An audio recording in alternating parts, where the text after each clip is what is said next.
எல்லோருக்கும் இனிய வணக்கம். நான் உங்கள் திருச்சி பிரவீன். எல்லோரும் நலமாக இருப்பீங்கன்னு நம்புகிறேன். ஸோ மாண்புமிகு முதல்வர் அன்பு தளபதி விஜய் அவர்கள் கர்நாடகா செல்கிறார். ஏன் சொல்லணும்? ஏன் அவர் அங்கே போய் பேச்சுவார்த்தை நடத்தணும்? காவிரி நதிநீரை வாங்க அவர் ஏன் அங்கே போய் பேசணும்? இங்கே உட்காந்துட்டே வாங்கக்கூடாதா? கோர்ட்டு தீர்ப்பு கொடுத்துருக்கே. அவங்க அப்பன் வீட்டு தண்ணி மாதிரி பேசுகிறாங்க. அவங்க தாத்தன் வீட்டு சொத்து மாதிரி பேசுகிறாங்க. உட்காந்த இடத்துல நான் எல்லாம் பண்ணிடலாம் அப்படின்னு. இல்லை தெரிஞ்ச அரசியல் பண்ணுறாங்களா, இல்லை தெரியாமல் அரசியல் பண்ணுறாங்களா? அரசியல் பண்ணணும். நானும் சின்னதாக ஒரு கட்சி வச்சுருக்கேன், சின்னதாக துண்டு போட்டிருக்கேன், இங்கே கழுத்தில் போட்டேன், இங்கே போட்டேன், நான் எதாவது பண்ணணும். ஸோ அரசியல் பண்ணணும். நியாயமாக பண்ணுங்கள். மக்களை அவங்கள விடுவோம், அவங்க பண்ணிட்டு தான் இருப்பாங்க. நம்ம புரிஞ்சுக்குவோம். காவிரியோட இந்த ஸ்ட்ரக்சர் இருக்கு இல்லையா, நம்ம கர்நாடகா குடகு மலையில் ஆரம்பித்து கர்நாடகாவில் குடகுங்கிற இடத்துல ஆரம்பித்து கர்நாடகாவில் 320 கிலோமீட்டர் அலங்கரித்து, கர்நாடகா மாநிலத்தில் 440 கிலோமீட்டர் வரைக்கும் தமிழகத்தில் அலங்கரிச்சுட்டு இந்த காவேரி போய் கடலில் கலக்குது. இதில் கர்நாடகாவில் 40% இந்த குடிநீர் எடுக்கிற இடம்னு ஒன்று இருக்கும் தெரியுங்களா, ட்ரைனேஜ் பேசின்னு சொல்லுவோம் இல்லையா, 40% இருக்குது. இதே நம்ம தமிழ்நாட்டில் 60% இருக்குது. ஸோ கர்நாடகாவில் 11 to 12 லட்சம் ஏக்கர் விவசாய நிலங்கள் இந்த தண்ணியை நம்பியிருக்கு. தமிழ்நாட்டில் 22 லட்சம் ஏக்கர் விவசாய நிலங்கள் இந்த தண்ணியை நம்பியிருக்கு. நம்ம தமிழ்நாட்டில் ரொம்ப முக்கியம் தஞ்சாவூர், திருச்சி, இதை சுற்றியுள்ள மாவட்டங்கள் எல்லாமே ரைஸ் பவுல் தெரியும் இல்லையா உங்களுக்கு? ஸோ ஏன் இந்தியாவுக்கே, சவுத் இந்தியாவுக்கே, என்ன சொல்ல, இந்தியாவுக்கே அரிசியை உற்பத்தி பண்ணுற முக்கியமான மாவட்டங்கள் இது, ரைஸ் பவுல். அந்த மாவட்டங்கள்லாம் இதை நம்பி மட்டும்தான் இருக்குது. இந்த தண்ணி இப்படி தான் வந்துச்சு, இதுதான் வரலாறு. இது 20 வருஷ காலகட்ட அரசியல் அல்ல. காவிரி நதியில் நடக்கிறது 100 வருஷ அரசியல். ஆனால் இந்த 100 வருஷ அரசியலை பற்றி தான் நம்ம பேசுகிறோம், இல்லை 50 வருஷ அரசியலை பற்றி தான் பேசுகிறோம். ஆனால் இந்த காவிரி நதி 2000 வருஷமாக இந்த நான் சொன்ன இந்த அமைப்புங்களுக்கு பாருங்கள், 2000 வருஷமாக ஒரே அமைப்போட இந்த காவிரி நதி நீர் வருது. ஆனால் 2000 வருஷமாக இல்லாத அரசியல் அது என்னங்க 1956 மொழிவாரி மாநிலமாக பிரிக்கப்பட்டதுக்கப்புறம் இவ்வளோ அரசியல். ஃபஸ்ட்டு 1948, 56 அதுலேருந்து தொடர்ச்சி அரசியல். ஆனால் அப்போ அந்த அரசியலில் கூட 2 ஸ்டேட்டுக்கும் நல்ல சுமூகம் இருந்துச்சு, தண்ணி கிடச்சிட்டு இருந்துச்சு.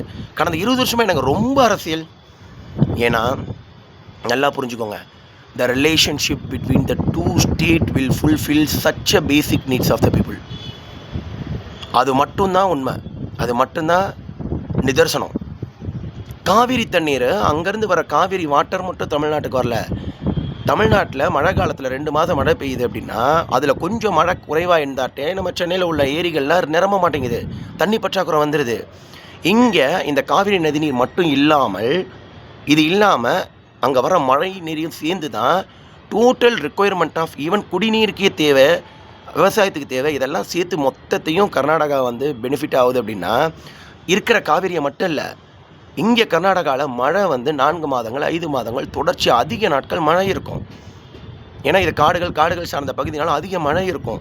ஸோ அந்த மழை தான், அந்த மழை தண்ணி காவிரி தண்ணி சேர்ந்து தான் நிறைய பேருக்கு எடுத்து உபரி நீராக அதிக நீர் நம்ம பகுதிகளுக்கு சுமார் 400 கிலோமீட்டர் வரைக்கும் அலங்கரித்து காவிரி பாயுது. இது யதார்த்தமான ஸ்ட்ரக்சர்.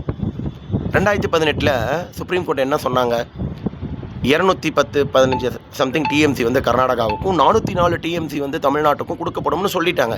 இது ஒரு ஆணையம் அமைச்சு, காவிரி மேனேஜ்மெண்ட் போர்டெலாம் அமைச்சு, அந்த போர்டு சுப்ரீம் கோர்ட் மூலமாக ஒரு தீர்ப்பை வாங்கி கொடுத்த 2018க்கு அப்புறம் இப்போ வரைக்கும், இன்றைக்கி விட்டுருங்க இந்த வருஷத்தை, போன வருஷம் வரைக்கும் ஒரு வாட்டி கூட அந்த நீர் திறக்காமல் இருந்ததில்லையே. அரசியல் நடக்கும் 2 பக்கமும், ஆனால் நீர் திறக்கப்படும். இந்த வாட்டி நீர் திறக்கப்படலை. காரணம் யதார்த்தம், 4 மாதமாக மழையே இல்லை கர்நாடகாவில். அப்போ டோட்டல் ரிக்குயர்மெண்ட் ஆஃப் தி அந்த பெங்களூரோட வாட்டர்ஸ் இருக்குல்ல, அதில் 20% there is a shortfall due to இந்த ரெயின் ப்ராப்ளம்னால இருக்குது. அதை ஃபுல்ஃபில் பண்ணணும். ஆனால் still water is there, they cannot able to open because they don't have any அவங்களுக்கு அடுத்த 2 மாதத்துக்கு உண்டான மழை இருக்குமா இல்லையா, ஏன்னா இப்போ வரைக்கும் மழை இல்லையே, அந்த எந்த ஒரு பிளானும் இல்லாதனால மழையை நம்பி எல்லோரும் இருக்காங்க. அதுதான் உண்மை. தண்ணி இருக்குது, ஆனால் எதிர்கால என்னோடய மக்களுக்கு உண்டான குடிநீர் தேவைன்னு ஒன்று இருக்குல்ல, இங்கே இப்போயும் ரெஸ்ட்ரிக்ஷன் இருக்குது கர்நாடகாவில், அதுதான் உண்மை. அதனால் ஆனால் காவிரி 2018 தீர்ப்பு கொடுத்துருக்காங்களே, ஒரு வேடிக்கை வந்துருக்குல்ல, ஸோ அது பிரகாரம் அவங்க திறந்து விட்டு தான் ஆகணும். ஆனால் அதை திறந்துட்டால் இங்கே வந்துருமோங்கிற ஒரு அச்சம் இருக்குது. இது 2வது பக்கம். இது management board is there, Supreme Court is there, finally they will involve, they will do everything. இப்போ ஏன் இவர் போகணுன்னா, இந்த காவிரி நதிநீர் வந்து 2000 வருஷம் நல்லா எடுத்துக்கோங்க. இப்போலேருந்து 2000 வருஷம் கணக்கு போட்டுக்கோங்க. இந்த காவிரி நதிநீர் இப்படி தான் ஆகிட்டுருக்கு, இப்படி தான் விவசாயம் நடந்துகிட்ருக்கு. இதை நம்பி தான் தமிழ்நாடு பூரா விவசாயங்கிற ஒரு விஷயமே பெரிய லெவலில் ஸ்ப்ரெட் ஆச்சு. இப்போ இது இல்லை அப்படின்னா மொத்தமாக தமிழக மக்கள் பாதிக்கப்படும். இதில் எந்த மாற்று கருத்து இல்லை, அது உண்மை. இதை சுமூகமாக தீர்க்கணும், அரசியல் பண்ணாமல் தீர்க்கணும்னா சுமூகமாக மட்டும்தான் தீர்க்க முடியும். அவங்க போகணும், 2 முதல்வர்கள் உட்காரணும், பேசணும். இவ்வளோ 404 டிஎம்சி கொடுத்துருக்காங்க, அட்லீஸ்ட் நீங்கள் திறக்கலை, இப்போ 200 டிஎம்சியாச்சும் திறங்க அப்படிங்கிறது ரிலேஷன்ஷிப்பில் தான் வருமே தவிர வேறு எதுலேயும் வராது. The relationship between the two states will, once I am telling, which will fulfill the basic needs of the people.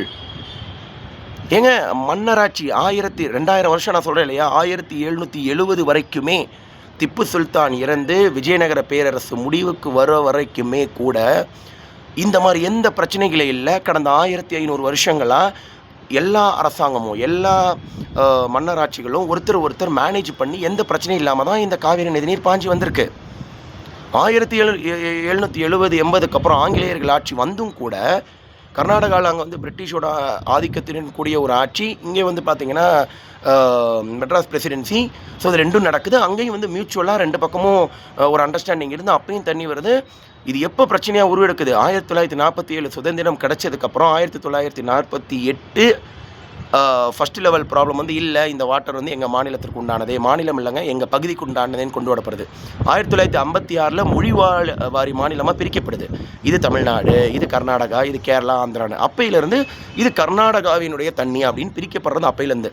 ஆனாலும் அதுக்கப்புறம் 1956 இருந்து கிட்டத்தட்ட ஒரு 2000-2010 வருஷம் வரைக்கும் எடுத்திங்கன்னா கூட 2006-2 என்ன ப்ராப்ளம் இருந்தாலும் 2 மாநிலத்துக்கு உண்டான ஒரு மியூச்சுவலான அண்டர்ஸ்டாண்டிங்னால 2000 வருஷம் வரைக்கும் தண்ணியெல்லாம் வந்துட்டு தான் இருந்துச்சு, கிடச்சிட்டு தான் இருந்துச்சு. ஒன்ஸ் அகைன் சொல்கிறேன், அங்கே தண்ணி இருக்கணும், காவிரி நதி நீர் இல்லாமல் மழை பொழிவும் இருக்கணும். இருந்தால் மட்டும்தான் நமக்கு தேவையான 404 அட்லீஸ்ட் ஒரு 300 டிஎம்சி அவங்களால எந்த பிரச்சனையும் இல்லாமல் திறந்து விட முடியும். இல்லை அப்படின்னா இன்செக்யூர் ஆட்டோமேட்டிக்கலி வில் ஜென்ரேட் தேர். இதை போய் அவங்க ஃபைல் பண்ணாங்கன்னா அங்கேயும் ஃபேவராக வருவதற்குண்டான சான்சஸ் இருக்குது. ஏன்னா குடிநீருக்கே எங்களுக்கு இங்கே கஷ்டம் அப்படின்னு சொல்கிறப்ப they want to respect their concern also. அதுதான் இப்போ நடந்துகிட்ருக்கு, அதை தான் நம்ம வைக்கிறோம். இதை தீர்க்கிறதுக்கு ஒரு வழி இருக்கும் அப்படின்னா இது ஒன்று மட்டும்தான் வழி. 2 முதல்வர்கள் உட்காரணும், இணக்கமான சூழலை உருவாக்கணும். இணக்கமான சூழலை உருவாக்கி 404 டிஎம்சியில் அட்லீஸ்ட் எவ்வளோ டிஎம்சி வாங்க முடியுமோ இப்போ வாங்கி மக்களினுடைய பிரச்சனையை தீர்க்கணும். முதல்ல அடிப்படை பிரச்சனை 200 டிஎம்சி வந்து அடிப்படை பிரச்சனை தீருமா, அந்த அடிப்படை பிரச்சனை தீர்க்கப்படும். ஏங்க மழை நாளைக்கு வந்து ஃப்ளோ ஆகிட்டு அப்படின்னா இது ஒரு பிரச்சனையும் இல்லைங்க. இங்கே இருக்கிற ஒட்டுமொத்த உபரி நீர் அங்கிட்டு தான் போகும். அடுத்து என்ன சொல்ல வரீங்க, மேகதாது. எல்லோரும் அங்கே வந்துடுறோம், மேகதாதுங்கிறது ஒன்றுமே இல்லைங்க. நம்ம ஒசூர் கர்நாடகா பார்டர் இருக்குல்ல, தமிழ்நாட்டிலேருந்து ரொம்ப நாளில் ஒரு 4 கிலோமீட்டர் வரும் மேகதாது. ஆனால் கர்நாடகாவிலேருந்து 10 கிலோமீட்டர் வரும். இந்த மேகதாதுங்கிறது ஒன்றும் இல்லை, அது பேர் ஏன் தெரியுமா இருந்துச்சு, ஆடு வந்து அங்கேருந்து ஜம்ப் பண்ணுமா, அவ்வளோதான், அதான் அது பேர் மேகதாது. ஏன் அந்த இடத்த மேகதாது அணையை பற்றி சொல்கிறாங்க?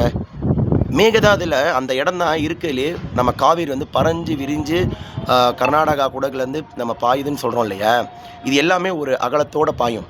அந்த இடம் தான் ரொம்ப காவிரி இப்படி குறுகலாக வந்து அதுக்கப்புறம் விரிஞ்சு தமிழ்நாட்டுக்குள்ளே போய் விரிஞ்சு நம்ம ஒசூர் ஒகேனக்கல்லாம் வந்து அப்புறம் மேட்டூர் போய் போகிற ஸ்ட்ரக்சர் இந்த இடத்துல தான் குறுகலாக இருக்குது.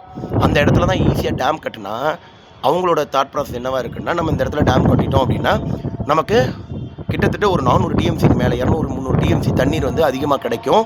ஸோ அதை மக்களுக்கும் பயன்படுத்தலாம், இண்டஸ்ட்ரியல் ஆப்ரேஷனுக்கும் நம்ம யூஸ் பண்ண முடியும், இதெல்லாம் நினைக்கிறாங்க. இதுதான் அவங்களோட ரெக்குயர்மெண்ட். இதை பண்ண முடியுமா அப்படின்னா இதை சொல்ல முடியுமே தவிர அரசியல்வாதிகளால் பண்ண முடியாது இமீடியட்டாக. காரணம் 5500 ஹெக்டேர் அந்த மேகதாது இடம் கட்டுறதுக்குள்ள அந்த இடத்த சுற்றி இருக்கிற காடுகளை அழித்தா மட்டும்தான் இந்த அணையவே அவங்களால கட்ட முடியும்.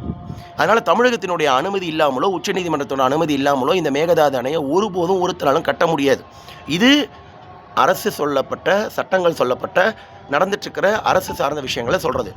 யதார்த்தம் என்னென்னா அந்த இடத்துல கட்டணும்னா ஒரு 5000 ஹெக்டேர் யோசிச்சு பாருங்கள், ஹெக்டேர் காடுகள் அழிக்கப்படணும் அப்படின்னா அந்த இடத்துல மட்டும் இருக்கிற 5000 ஹெக்டேர் மரங்கள் இருக்குல்ல, அந்த மரத்தோட வேர் இருக்குது பார்த்தீங்களா, அந்த வேர் இருக்குல்ல, அந்த வேரில் மட்டுமே சுமார் 95 டிஎம்சி தண்ணீர் வந்து சேகரிக்கப்படுது. நம்ம எல்லாத்துக்கும் தெரியும் மரத்தில் வந்து எவ்வளோ தண்ணி வேர்கள் சேர்த்துருக்கோம் அப்படின்னு சொல்லி.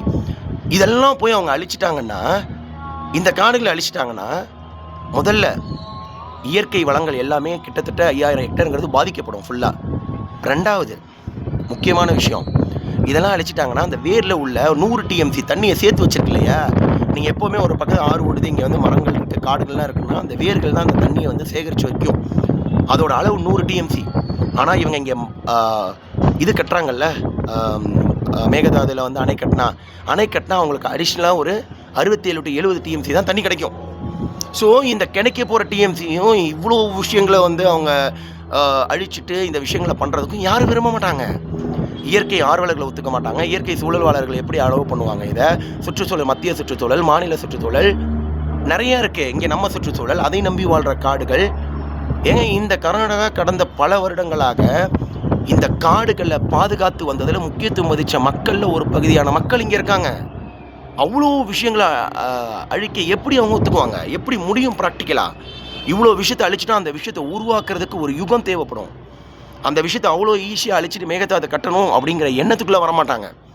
உச்சநீதிமன்றம், தமிழக மக்கள் மன்றம், கர்நாடக மக்கள் மன்றம், சுற்றுச்சூழல் துறைகள், மத்திய மாநில சுற்றுச்சூழல்கள், வனத்துறைகள், இவ்வளோ விஷயங்களை, மத்திய வனத்துறை, மாநில வனத்துறை, இது இல்லாமல் சமூக ஆர்வலர் அமைப்புகள், இயற்கை சூழலை நம்பியிருக்கிற அமைப்புகள், அதை சார்ந்திருக்க பல்வேறு அந்த பகுதியை சார்ந்து பல காலமாக வாழ்ந்து வர மக்கள், இவ்வளோ பேரை வந்து வச்சுட்டு ஒரு மேகதாதுவை கட்டி ஈஸியாக கொண்டு வந்துட முடியுங்கிறதெல்லாம் கிடையாது.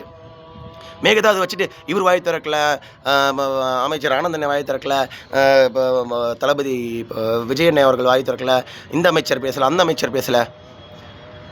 நான் மறுபடியும் சொல்கிறேன், சுமூக டிஸ்கஷனில் மட்டும்தான், ஸ்மூத்தான டிஸ்கஷனில் மட்டும்தான் மக்களுக்கு தேவையான சம் பேசிக் நீட்ஸை வெளியே கொண்டு வந்து ப்ரொவைட் பண்ண முடியுமே தவிர அரசியல் பண்ணுறதுனால ஒருபோதும் முடியாது. போராடுவது நம்ம கடமை, போராட்டம் செய்ய வேண்டியது கடமை, போராட்டம் பண்ணுவோம், ஆர்ப்பாட்டம் பண்ணுவோம். மத்திய மாநில அரசுகளுக்கு அவங்களுடைய காதுகளில் இதை கொண்டு போய் நம்ம சேர்ப்போம். பப்ளிக் மீடியாவில் போராடுற ஒரே காரணம் உயர்நீதிமன்றம், உச்சநீதிமன்றம், அப்புறம் மத்திய அரசு, மாநில அரசு, இதில் உள்ள அத்துணை அமைப்புகள், துணை அமைப்புகள் எல்லாருடைய செவிகளிலும் சென்று சேர வேண்டும். இந்த தேவைகள் இந்த அளவிற்கு பெருகி வருகிறது என்பதற்காக மட்டுமே. இந்த போராட்ட வடிவத்தை அரசியலாக எப்போ மாற்றுறாங்களோ, that's not fine for the culture of politics which is going now. So அன்பு தளபதி அவர்கள் கர்நாடகா மாநிலம் சென்று ஒரு சுமூகமான டிஸ்கஷனை பண்ணிவிட்டு அங்கே இருந்து எவ்வளோ தண்ணி வேணுமோ அதை வாங்கிட்டு வந்து, இதுதான் இவர் பேட்டி கொடுக்கணும், அவர் பேட்டி கொடுக்கணும். பேட்டி இல்லைங்க, பேட்டி கொடுக்குறனாலையோ இது கொடுக்கறனால யதார்த்தத்தை என்னென்னு புரிஞ்சுக்காமல் நம்ம என்ன பண்ண முடியும்? அடுத்த 2 நாளில் மழை கொட்டட்டுமே, நான் ஒரு 2 வாரம் மழை கொட்டணுமே, தண்ணி காவிரி தண்ணி ஆட்டோமேட்டிக்காக பாஞ்சு வந்துடும். அதுதான் உண்மை, நிதர்சனம் கூட, அதுதான் நிதர்சனம் கூட. ஸோ மேகதாது கட்டுறதுனால அவங்களால என்ன பண்ண முடியும்னா ஒரு 60-70 டிஎம்சி தண்ணியை சேகரிக்க முடியும். அந்த தண்ணியை தேக்கி தமிழகத்தை போகிறதுலேருந்து கொஞ்சம் தண்ணியை திருப்பி தமிழகம் அதை சுற்றி உள்ள மற்ற ஃபேக்ட்ரி கொடுக்க முடியும், வேறு விஷயங்களுக்கு வச்சுக்க முடியுமே தவிர அது ஒரு காலமும் பயன்படாது. அப்படிலாம் இதெல்லாம் தாண்டி அவங்க இவ்வளோ கட்டினாலும் கூட தமிழகத்துக்கு அவங்க இழப்பீடு என்ன இருக்குதோ விவசாயம் சார்ந்த இழப்பீடாக தந்து தான் ஆகணும். இது வந்து சட்டம், நம்ம புவியியல் குறியீடு சார் எல்லா விஷயமும் அடங்கின ஒரு தொகுப்பு. அவ்வளோ ஈஸியாக வந்தெல்லாம் இதெல்லாம் அப்ரோச் பண்ணிட முடியாது. அதை நம்ம புரிஞ்சுக்கணும். ரொம்ப முக்கியம், 2000 வருஷமாக மன்னர்களாட்சி இருந்த காலகட்டத்தில் இருந்து சுமூக பேச்சுவார்த்தையின் மூலம் நடைபெற்று வந்த காவிரியை அதே சுமூக பேச்சுவார்த்தையின் மூலம் தான் செயல்படுத்த முடியுமே தவிர வேறு எதுனாலையும் முடியாது. உச்சநீதிமன்றம் 2 ஸ்டேட்டுக்கு மேலே என்ன பண்ணுறாங்க, அவ்வளோதான். அவங்க வந்து முடிவு எடுக்கிறாங்க.